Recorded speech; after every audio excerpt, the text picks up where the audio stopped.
Welcome to the Entrepreneur's MBA, bringing you lessons from real-life entrepreneurs they don't teach in business school. Here's your host, business coach and marketing strategist, Adam Kipnes. Hey everyone, welcome to today's episode of the Entrepreneur's MBA podcast, lessons you just can't learn in school, where we learn from successful entrepreneurs on how to grow your business and attract clients now. Every business needs new clients to survive and thrive. And as my gift for being loyal listeners, I'd like you to show you 8 steps to attract clients now without spending a ton of money on marketing or advertising. So please go to freebookfromadam.com and get those 8 steps. They are clear, step-by-step, and easy to implement on how to get clients now. And today's guest was named by Inc. magazine as one of the top 13 business shows in 2017. JV Crum III is the host of 4 shows on the Conscious Millionaire podcast, with more to come. He's a 34-time best-selling author, speaker, high-performance coach who is known for his live on-camera trainings, where he helps coaches and entrepreneurs $50,000 or more in his to put that money in the bank. And he is the founder of Conscious Millionaire and the highperformerbootcamp.com. Thank you, JV, for being here. I really appreciate your time today. Well, Adam, thank you so much for having me. And hello to everybody out there. I'm looking forward to us getting to know each other and giving you hopefully some great content, because I want to see you get your business really growing and making a big difference out there. I appreciate that, and I know the listeners do as well. What we're all about is taking small businesses to big businesses, taking one-person businesses to the next level, and helping people ultimately make more money and attract more clients. And you've been gracious enough to offer a gift to everyone listening as well to be a high performer. Well, yeah, absolutely. I have the high performer formula, and these are the exact steps you need no matter where you are on your journey so that you can become a true high performer as a business owner, as a coach, as an entrepreneur. This is the link where you can get it absolutely free as a listener today. It's consciousmillionaire.com/high performer. That's consciousmillionaire.com/high performer. And I'd love for you to go get it so that you've got the exact steps, and now you've got a model for how you can grow and build your business and how you can grow as a human being and become a true high performer. That's awesome. Appreciate you doing that. And for everybody listening, definitely go and go to the link and get those steps, because we can all increase our performance. And one more thing, 2 more things, 5 more things that can help us do that are tried and true, can make all the difference in your business. And JV, I want to start not at the beginning, unless you want to, but we all started our entrepreneurial journey for a reason. There was something in our life, something within us, something that drove us to say, I'm going to go and forge my own path. What was that for you, and when did it happen? Well, I think there are 2 parts to it, because I didn't really, until I'd been an entrepreneur, I guess, for over 18 years officially as an adult and sold some companies, did I even think of myself as an entrepreneur? So that's an interesting question in of its own. So the first thing was childhood. So I grew up out in the country. There were maybe 200 or 300 people. Our family didn't have any money, but nobody else did. I was just the only little kid in town that was determined to make some money. So by the time I was 4 on, I was always creating little business ideas and doing things and selling things to everybody in town, doing their lawn mowing, everything that I could think of. So that was kind of the first phase, was that if I was going to have any money as a little kid, I mean, I literally got a dime allowance, and I had to do a lot of stuff like mow an acre, wash the cars, clean my bedroom, take out the trash, all that kind of stuff, and I got 10 cents. So I figured if I was going to make some money, I had to go figure out how to do it myself. So that was really the beginning entrepreneurial stage. And then I had finished my first graduate degree, and I was going to go to law school, but my father's company was basically bankrupt, and I was 22 at the time, and he said, will you come and help me? Well, I didn't think I knew anything about business, but I love my dad, and I said, I'll come for six months. I stayed for 18 and a half, ended up owning a large part of the business, selling the business, and in the process building a really comfortable 7-figure business with 50 people who work for us and learning a lot about business. So that was really my motive, wasn't to be an entrepreneur. My motive was like to help the family. It was only later that I realized I was actually an entrepreneur out of this whole process. And that's so interesting as just a life lesson, because many entrepreneurs are motivated to help someone. In your case, it was helping the family, and in other people, it's helping bring different things to the world, helping people be more successful. Helping people is a key part of entrepreneurism, because the more people you can help, the more money you can make, the more your business can flourish. And I totally agree with you, Adam. At Conscious Millionaire, our entire focus, we work with business owners, entrepreneurs, coaches. That's the group of people we work with. And our entire focus is helping them make first a big impact and turning that big impact into big money. So we're always in that dual focus of how can you make a bigger impact with your business, with your life, solve bigger problems, help more people, transform them, and in the process, make big money for doing that. That we bring the two together. And actually, I think that's the real business model going forward, is that's what people are looking for as an entrepreneur and as a consumer. If you think about consumers today, they want to do businesses with businesses that are doing good, that are set up to, help them live a better life, help society become better. That's what people are looking for. And you said big impact a couple of times, and impact is so important in the world. There's impact investing, there's impact lifestyles, and you talk about having a big impact vision. What is a big impact vision, and how does one create one? Yeah, that's a fantastic question. Well, let's start with the creating part, because that's really where it all begins. Is typically when I'm working with an entrepreneur, one of the questions that I'm going to start with is, why do you want to do this? So if I'm helping somebody build a podcast, why do you want a podcast? If I'm helping somebody, double their business, why do you want to double the business? Or why do you even want to be in this business? And out of that, that bigger impact or bigger purpose or difference, however you look at it, that vision, it comes out of the person themselves. And that's what really gives them the joy. That's what gives them the passion. That's what gives them the excitement to get up in the morning. And then it's something inside of them. It's unique. If you're listening today, I can guarantee you that there's something inside of you that you really want to accomplish with your life. And when you connect with that, and you begin connecting that also to what I call your wheelhouse, what are your core skills? And then you look at, well, who do I really want to be doing that for? How do I want to help them? Maybe it has something to do with personal development, or you want to have people be more financially successful, or you want to help, new mothers in order to have the right products in order to help their babies. Whatever it is, then you begin to attract other people, and that's your team, because the team goes, the ideal team is going to really believe in your vision. They're going to go, yeah, new mothers need the right products and take care of their babies, and they can also get some sleep at night, right? And you've got a product that will help do that. Well, that's going to transform that mother and the baby's life, and other people are going to want to be part of that vision. Now you have to look at, how do you put the business together so you're not just doing good, not just helping the mother and the baby, but you're helping them in a way that people will buy what you're selling. They'll buy it at a price that you can make a good profit, and therefore you can make good money from making this big impact with your life and your business. Fantastic.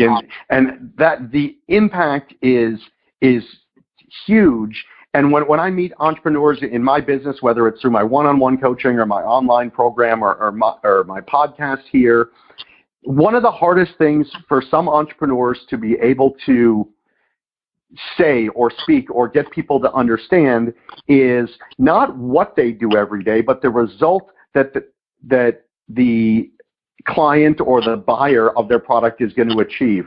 How do you help people as they're on this journey up to 7 figures really translate what it is they do into what is that result or impact that they're going to deliver? That's a fantastic question. Well, I help people at all stages. So we do boot camps for coaches that haven't yet reached 100,000 or they want to get to that 100 to 250. We have private coaching for 6 and 7 figure business owners and coaches. I'm always looking at 3 areas. And I want to tell you, when I work with people, I help them figure out their 3 areas as well. So part of the figuring out of the 3 areas is these are things you're really good at, and then putting them together in a way that's going to have a lot of value for the people you help. So the first area I always work on is mindset. Now, I've got 9 years of NLP training. I have a master's in clinical psych, so it's an area that I know a lot about. But I'm focusing, a lot of people focus on, well, what's the limiting beliefs? Well, the limiting beliefs is just like the tip of the iceberg. One of the things I always focus on with everybody is their relationship with money. Because I can guarantee you, if you're listening today, that for you to get to your next, what I call your next summit, you're going to have to shift how you think about business, how you think about money, your feelings, your thoughts about money, your relationship with money has got to shift. And you might go, oh, well, I thought if somebody got to be a millionaire that was over. Well, let's think about, people who are billionaires. So, if you think about Warren Buffett, great guy. The last figure I saw, so you might have seen something more recent, was that he was worth about $58 billion. But the last figure I saw on Jeff Bezos was just a couple of months ago. He's the richest man on earth that we know of. Putin might be more wealthy, but we don't know that. And he's worth $130 billion. So Warren's been at it a lot longer than Jeff. But Warren's way of thinking about value investing is great, but he's kind of living in the industrial and post-industrial world. He buys railroads. He buys insurance companies. But he's not on the tech forefront. Jeff, on the other hand, is thinking about business as a disruptor. That's how he's building Amazon. And that turns out to be, so far, at least twice as more profitable for him in terms of his own net worth, because his relationship with money, while we think of Warren Buffett as like the pinnacle, well, Jeff's worth twice as much as him. Why? Because he thinks about money differently. His relationship to money is different. And he's looking at how he can grow through all these leverage points and disruptive points. And that's how he's growing Amazon. So you're listening today. So let's say you haven't yet gotten to your first million. Great. You can. And the fastest way to get there is to first shift your relationship to how you think about money and how you think about business and the things you're going to focus on. Now, once you're working on that, you've got to get your strategy. So that's the second area I focus on. So strategy could be, I help people put podcasts together. By the end of this year, I'll have 7 total podcasts, all on being a high performer. I help people redo their business models so that their business model is very specific. It's lean. It's focused on only doing the things that are going to make them the most money. It's focused on solving one big problem for one very specific group of people that have the problem, and they want that problem solved, so they've got a big reason for doing it. So I work with them on the business model, or I might work with them on their marketing strategy. How are they going to get their message out there? But all that comes down to execution, and that's the third area. And execution, you hear a lot about systems. I'm a systems thinker. To me, execution is always about systems. And what systems? Systems are just knowing the steps that you need to take in the specific order you need to take them, and taking them that way over and over again. So if you do it, you can teach it to Johnny, and you can teach it to Sally, and you can continue to grow and scale your business because everybody's doing it the same way, and you learn the best way to do that in order to get that outcome you want at the end of those steps. So it's really changing your mindset, the way you relate to money, how you think about your business, the strategies that you use to grow your business, to scale it, to leverage it, and then executing to get the results that you want. That's how you build a business, whether it's getting to that first 100,000, that first million, or multiple millions, or 8 figures. It's really all the same process. And those 3 steps make it so simple to follow. It's never easy, but it's simple. But what do you say to the entrepreneur that you encounter or the business owner that says, JV, I've got so much going on. I've got my clients, I've got my employees, I've got to make sure that the ordering is done, and I've got to make sure all these things are happening, and they're so deep in their business, I don't have time to go back and start again. Yeah. Well, you don't have to start again, but what you might have to do is take out the pruning. I grew up in the country, right? So you got some pruning shears, and you might have to cut off some dead limbs, or even cut off some limbs that are getting in the way of other limbs that are really growing. So I always ask, what is the least number of things you can do to get to the result you want in 30 days? So I like to work in 30 days. That doesn't mean we don't know where you want to be in 90 days or the end of the year. We'll start there. But I find that when you ask the question, what is that number one priority result that you can accomplish in the next 30 days? This is one of the most painful but useful things to do once a month, because it forces you to get honest with yourself, because the answer you want to have as an entrepreneur, because one of the things about entrepreneurs is we got more ideas than we could do with, in a week, we can come up with more ideas than we could do probably in a lifetime, right? So it forces you to evaluate, if this is really what I want to accomplish over the next 12 months, then this is what I want to accomplish in the next 30 days. And I've got to make that my priority. And guess what? That means a lot of the things that right now you're planning to do, you're not going to do. But here's what I've noticed. The entrepreneurs that struggle and struggle and struggle, and if you're listening, if that's you, whether it's struggling to get to 100,000 or to 1 million, whatever it is, they're doing way too many things. And they've deluded themselves. I want to be real honest about this. They've deluded themselves into thinking they are all equally important, and they're not. There's always going to be one outcome that's going to make the biggest difference in any 30-day period.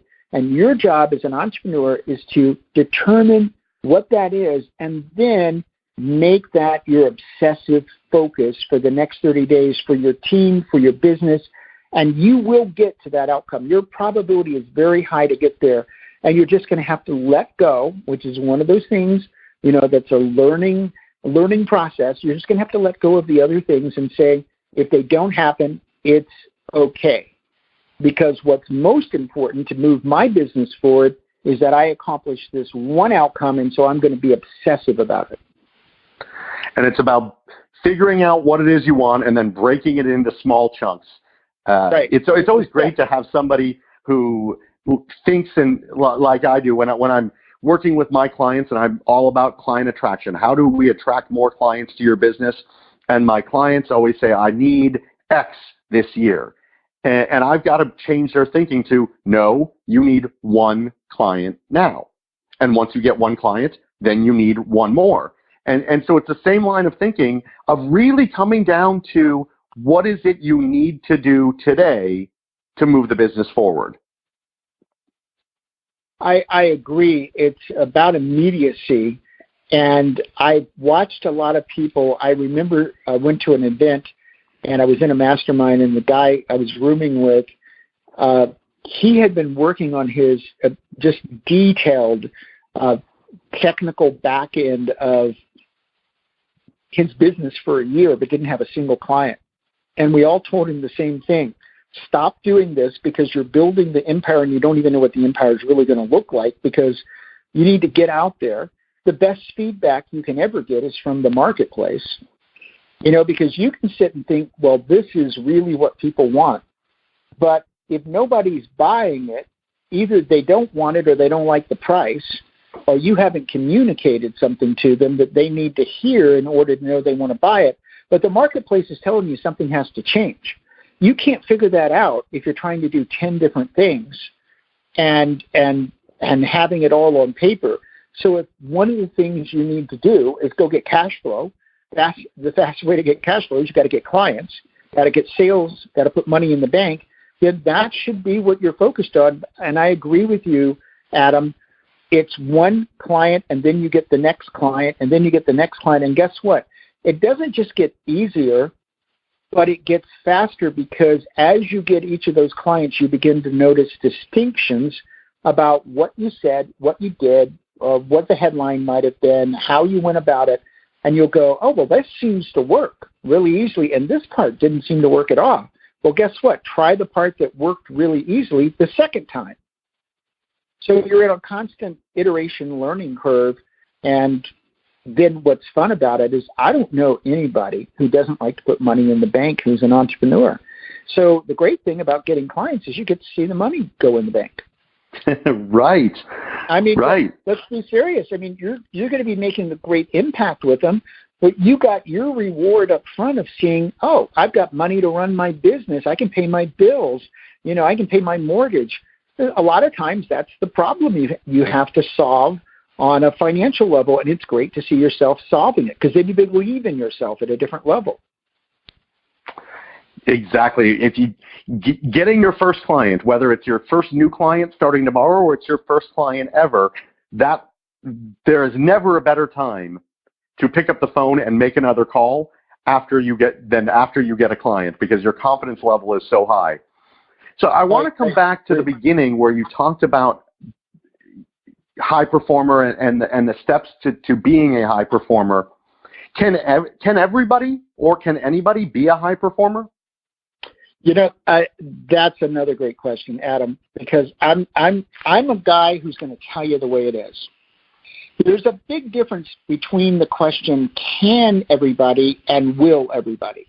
So let's deal with the elephant in the room. Will everybody become a high performer? Well, look around you. The answer is no. Can everybody? Yes, absolutely. Because high performer starts with who you are and taking your life to another level, taking your business to another level. That's really the essence of being a high performer, is that you're setting new quality standards. You're setting new outcomes for yourself. High performers, I've been interviewing some Olympic medalists for my show. Yesterday I interviewed Jonathan Horton, who's an Olympic medalist. And, his gymnastics career was over as a professional gymnast. He's 32 a year ago at 31. And now he's building businesses. He's looking at other things. But he approaches them all the same way, is how can I achieve more today than I achieved yesterday? So the question you have to ask yourself, the difference between those who will and those who can, because everybody can, is the ones that will are willing, I'm going to say it, they're willing to make the sacrifice. They're willing to be disciplined. They're willing to get up in the morning and do those things that are necessary to get to their next level, and other people are going to sit on the sofa and not do it. So you have to make a decision. If you want to be a high performer, can you? Absolutely. There are some sacrifices that have to be made. You're going to sacrifice some free time maybe. You're going to sacrifice, if you want to go to the gym and you want to build a great body, you're going to sacrifice not being sore because you're going to be sore sometimes. And you're going to work out. This was something that was really interesting. Brent's his first name. I was interviewing another Olympic athlete, and when we were talking before the show, he said, here's the deal. There never is a perfect day. And he's an Olympic medalist. He goes, there's never a day when everything is absolutely the way you'd want. And he talked about going to 2 Olympics and not winning anything. And then he went to the 3rd Olympic where he was having all kind of back spasms. He goes, that was the time I shouldn't have won, but I was just so fed up with not winning. I was determined to win, and he got a bronze. So I think that's what it really is like being a high performer, is that if you decided, I'm just using the analogy, you really want to build your body well, there are going to be days that you just don't really want to go to the gym. But you know what? If you've got it that, on Wednesday you're going to the gym at 6 a.m., then you're going to go to the gym at 6 a.m. That's the difference between those who will and those who can.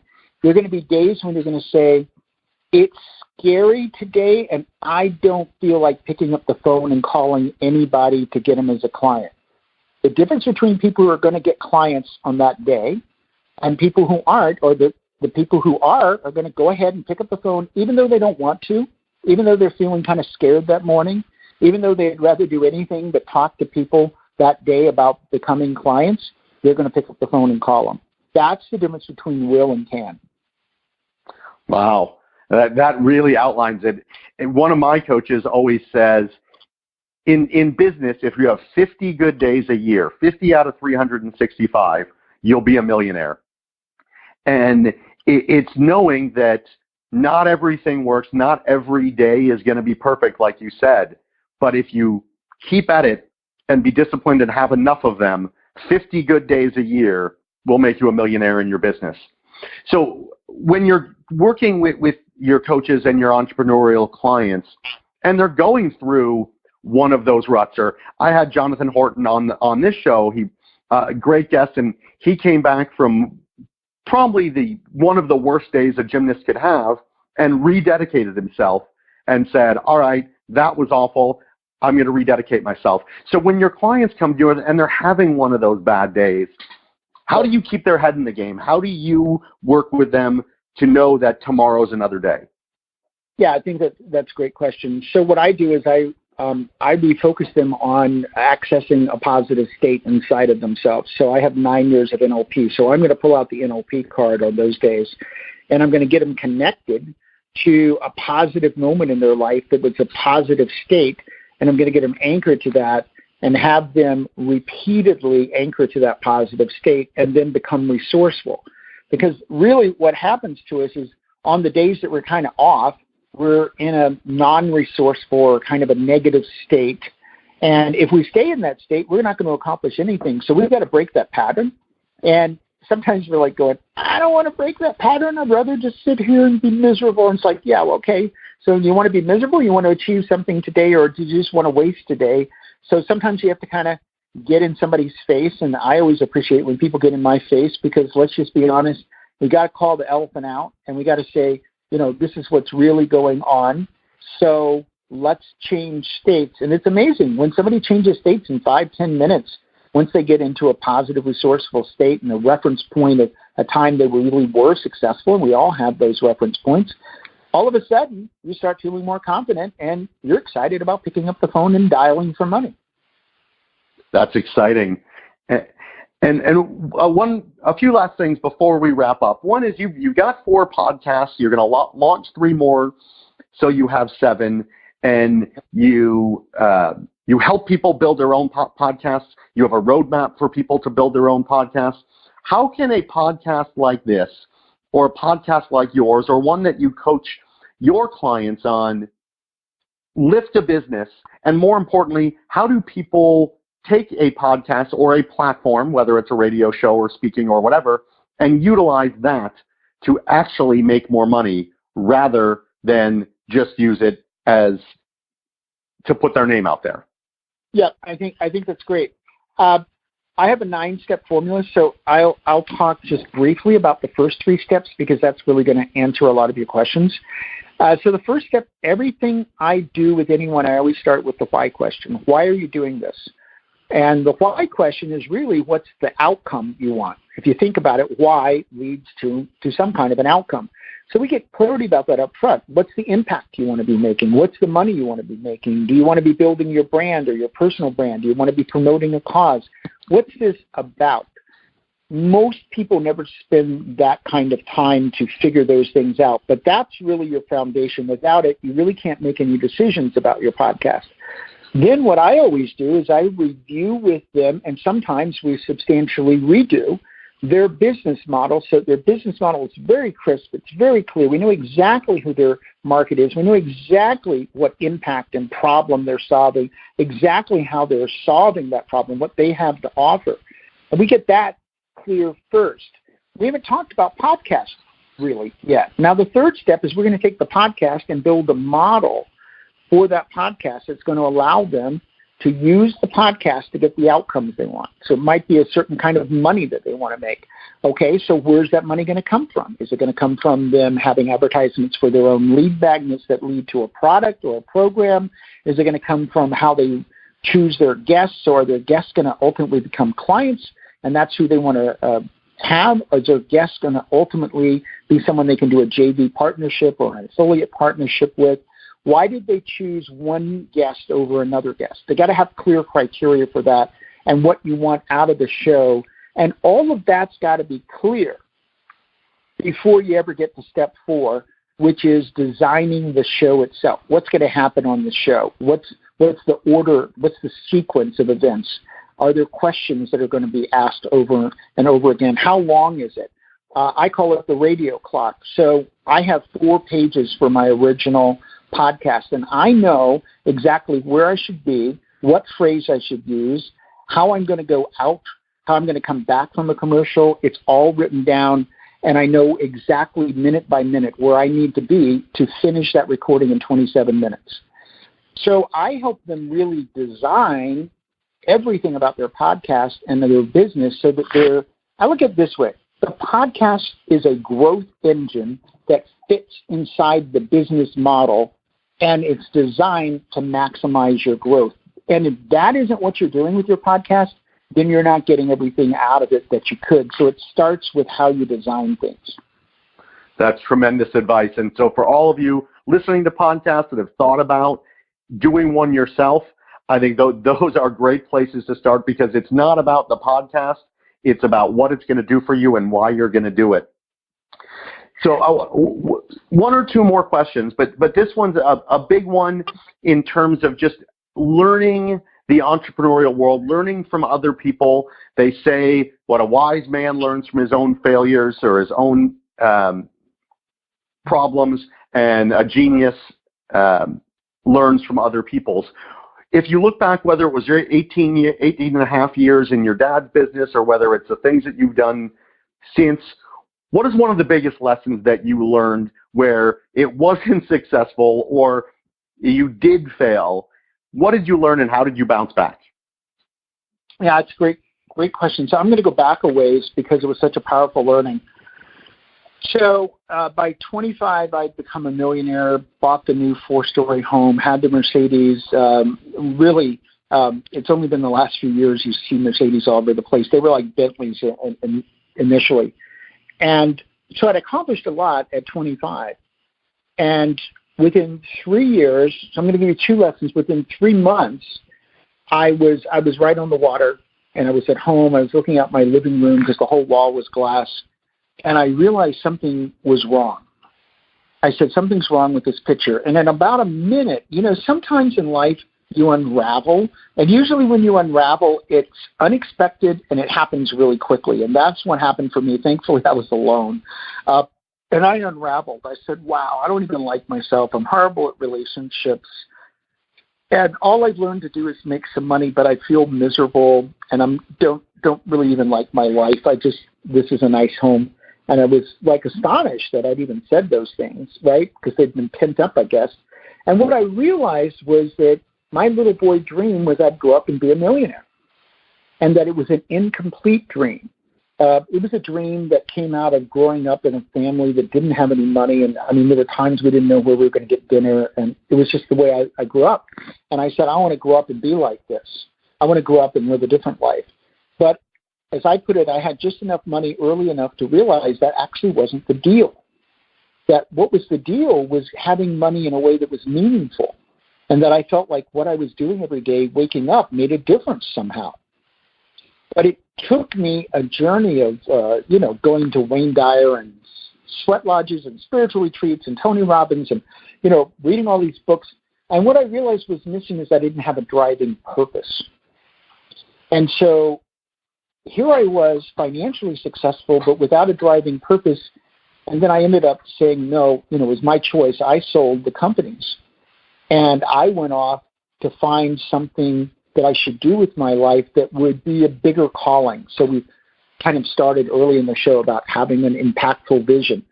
And I literally went out and I camped for 2 and 3 weeks at a time. And as I put it, I asked the universe, why am I here? How can I take my talents? How can I do something important?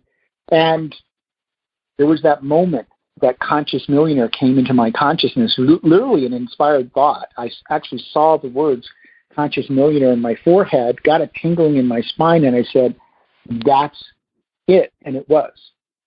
That I was on the planet to develop this business called Conscious Millionaire and inspire other people to build businesses, to be financially successful, but to do it in a specific way, and that specific way was making a difference with their lives, doing something that was going to be meaningful, doing something that at the end of the day, they were, no matter how much they had worked, they were going to feel like, this is why I'm here. This is the difference I'm here to make. and feel like their clients are better off and that they're making money out of it, I realized, could there be a better life? And I'm going, I don't think so. You get to choose to do something that you really feel like you're on the planet to do. You get to change other people's lives in a positive way, and you get to put money in the bank, and you still get the nice house in the end, and you can have the boyfriend or the girlfriend, whichever one you want, right? So I think that was such a big lesson for me, is to realize that I thought I'd arrived, and then within 3 months realizing that whatever I'd arrived to was only part of the story, and there was something much bigger, and then going out and figuring out what that was. And so you figured out what it was that really made you you, and that you could deliver to the world, and you wrote the book Conscious Millionaire, and in that book you've got 7 habits. You've talked about discipline, and you've talked about systems, and you've talked about mindset, but if there was only one, you only had time for one of the 7 habits that are in your book, which would be the one you would focus on, or you encourage others to focus on? Folks, I got to say, Adam and I didn't talk about this at all before we went to air, and there's not a better question you could ask me, because I put these 7 habits, because I said, okay, I want 7 habits, and 6 of them were really clear to me. And then there was the one that I kept changing it. It'd be the habit of the week. And I'd kind of live with it for a week, and I'd go, yeah, it's a really good habit, but I don't think it's the one. And then I hit on the one I'm going to tell you about. And I said, this is it, because it's the quintessential conscious millionaire habit. It's the one that without it, the others don't matter. And that's always do what's right. So in any situation in your business or life, step back. I don't care what your rules are. I don't care what your customer service. You had to return it in 30 days. It's day number 45. Ask yourself what's really right to do in this situation, and do that. And I can guarantee you that will probably have more to do with your overall long-term success than anything else you could ever do. Because who do we all want to do business with? Who do we want to be friends with? Who do we want to hang with? We want to hang with people who we really can trust. That in life, there's a lot of great things that happen where we didn't plan on them to happen, but don't you want to hang out with somebody or buy from somebody that you know that when everything's said and done, they're really going to do what's right? That is a great way to tie it all together, and the quintessential conscious millionaire habit, doing what's right, whether that's what's right for you, what's right in the situation, what's right for your client, what's right for your family. We all do things every day, and sometimes we just do, and we don't take that extra step. So I love that. Thank you for explaining that and for bringing that to us.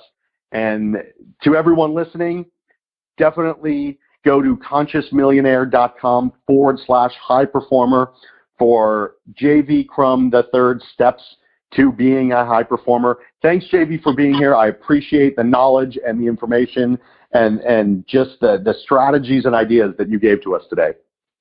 Adam, thank you so much. And most of all, I want to thank everybody who decided to tune in. So I'll say what I always say on my own podcast. I don't think there are any accidents. I think you're here because you needed this information.